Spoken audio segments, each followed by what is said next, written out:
उस दिन मेरे मायके में छोटी बहन की सगाई थी। मैं बड़ी खुशी खुशी अपने पति के साथ उसकी सगाई अटेंड करने गई थी। थोड़ा लेट हो गया था, इसलिए वहां पहुंचने की भी जल्दी थी। आखिर बड़ी बहन को तो समय पर पहुंचना ही चाहिए था, पर तब भी मन बहुत खुश था। आखिर छोटी बहन की सगाई थी, वो भी जान पहचान के लड़के के साथ। उसकी होने वाली सास मेरी मम्मी की बहुत अच्छी सहेली थी।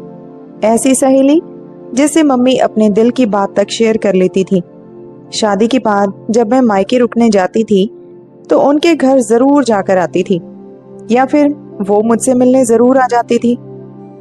मैं जब वहां पहुंची तब सभी रिश्तेदार आ चुके थे, यहाँ तक कि बहन के होने वाले ससुराल वाले भी। मैं सबसे अच्छे से मिली थी, बड़ों को प्रणाम किया और छोटों से उनके हालचाल पूछे। पर पता नहीं क्यों मुझे कुछ अजीब लग रहा था। सब लोग मुझे बड़ी बेचारी के साथ देख रहे थे।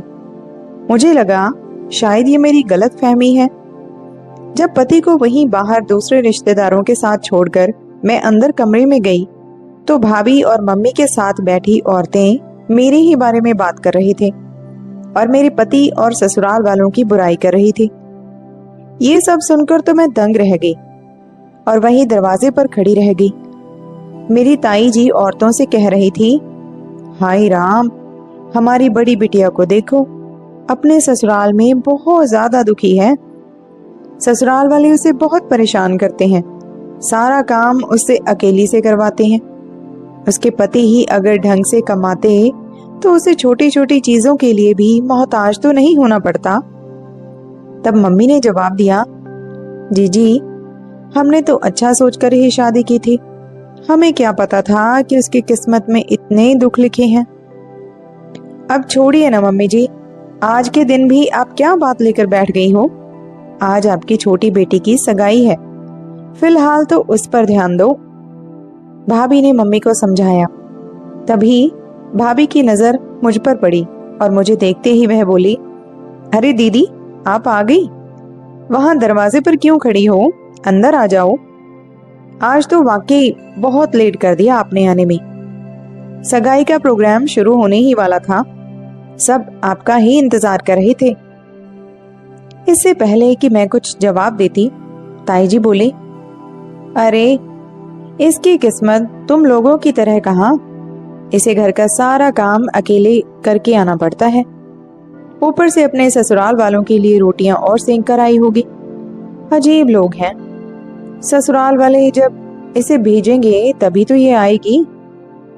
चलो चलो उठो, आप सब लोग प्रोग्राम शुरू करो, मुहूर्त निकला जा रहा है भाई, पापा ने अंदर आते हुए कहा। उनकी बात सुनकर सब लोग बाहर आ गए और प्रोग्राम शुरू हो गया। लेकिन लोग मुझे अभी भी बेचारगी की नजरों से देख रहे थे और आपस में खुसुर फुसुर कर रहे थे। खैर, थोड़ी देर में सगाई का प्रोग्राम हो गया और होने वाले नव दंपति ने सबके पैर छूना शुरू किया। सब उन लोगों को आशीर्वाद दे रहे थे। मेरे पास भी दोनों आए और मेरे पैर छुए तो मैंने भी उन्हें आशीर्वाद दिया। तब छोटी बहन की होने वाली सास मेरे पीछे ही बैठी हुई थी। उन्होंने धीरे से मेरे कंधे पर हाथ रखकर हमदर्दी जताते हुए कहा, देख मीरा, मेरी होने वाली बहू को अपनी जैसी किस्मत का आशीर्वाद मत देना। इसकी किस्मत तो बहुत बुलंदियों पर है। मेरा बेटा भी बहुत अच्छा कमाता है। भगवान की कृपा से हमारे घर में तो बहू को बेटी की तरह रखा जाता है। मैंने उनकी तरफ हैरानी से देखा तो उन्होंने कहा, बुरा मत मानना, अब जिसकी किस्मत में जैसा होता है उसे वैसा ही मिलता है। अब जो हो गया सो हो गया, उसे तो पलट नहीं सकते हैं। लेकिन अब तुम भी थोड़ी हिम्मत करो और अपने पैरों पर खड़ी हो जाओ, ताकि बार बार पति के सामने हाथ न फैलाना पड़े।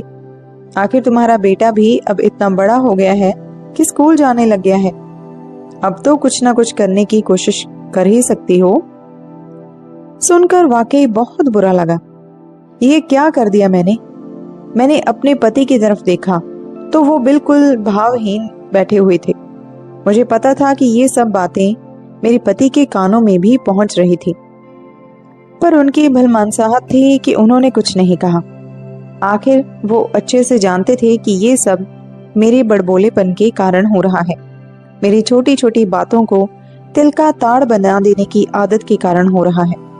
जब मुझे गुस्सा आता है तो मैं क्या क्या बोलती हूँ, मुझे खुद भी इसका पता नहीं होता। मैं शादी से पहले ही काफी गुस्सैल स्वभाव की थी। गुस्से में क्या बोल जाती इसका मुझे कुछ अंदाजा नहीं होता था। इसलिए मम्मी पापा हमेशा परेशान रहते थे। पता नहीं कैसे ससुराल में निभाएगी, और किस्मत से ससुराल मुझे अच्छा मिला। ससुर जी थे नहीं, लेकिन सास बहुत समझदार थी। पति निमेश भी बहुत अच्छे थे। ननद दिव्या भी हर समय भाभी भाभी कहकर मेरे पीछे लगी रहती थी। सब लोग मिलजुल कर काम करते थे। पति की अपनी खुद की कपड़ों की दुकान थी जो ठीक ठाक चल जाती थी। मतलब ये कह सकते हैं कि खर्चों के बाद थोड़ी बहुत सेविंग हो जाती थी। सब कुछ अच्छा था, पर मेरे स्वभाव में कुछ ज्यादा फर्क नहीं आया था। एक दिन मुझे मायके आना था। मैं यहाँ आने के लिए काफी उत्साहित थी। उस दिन दिव्या घर में नहीं थी और मम्मी जी की तबीयत ज्यादा खराब थी। इसलिए मम्मी जी ने मुझे आने से पहले ही खाना बनाकर आने के लिए कहा था। बस मैंने इसी बात का बतंगड़ बना दिया। उनके सामने तो कुछ नहीं कहा, लेकिन यहाँ मायके में आकर खूब हंगामा किया। कहाँ शादी कर दी मेरी आप लोगों ने। उन लोगों को काम के अलावा और कुछ नहीं चाहिए। घर का काम भी करो, ऊपर से आने से पहले उनकी रोटियां तक सेंक कराओ। पता नहीं क्या समझ रखा है बहू को। खैर, मम्मी पापा ने मुझे ही चुप कराया। मेरे ससुराल में उन्होंने कोई बात नहीं की। जानते थे बहू मैं ही हूं, काम तो मुझे ही करना है।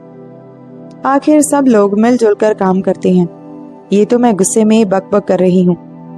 जब मैं प्रेग्नेंट हुई तो मुझे बाहर की चाट पकौड़े खाने की बड़ी इच्छा होती थी। एक और डॉक्टर ने मुझे ये सब खाने के लिए मना किया था।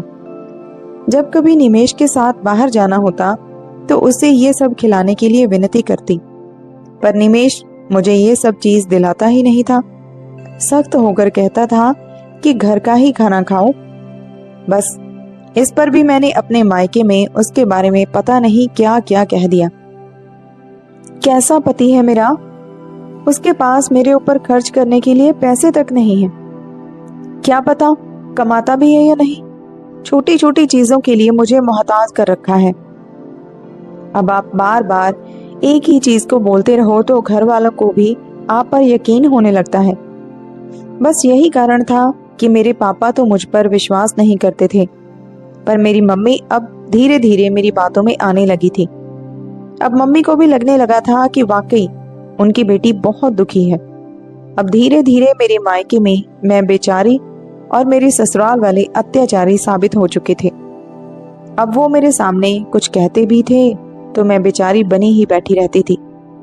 पता नहीं क्यों मुझे लोगों की हमदर्दी बड़ी अच्छी लगती थी, पर आज पहली बार मुझे ये समझ में आया कि मेरे ससुराल की मान मर्यादा तो मेरे हाथ में थी और मैं ही उसे हर जगह उछालती फिर रही थी।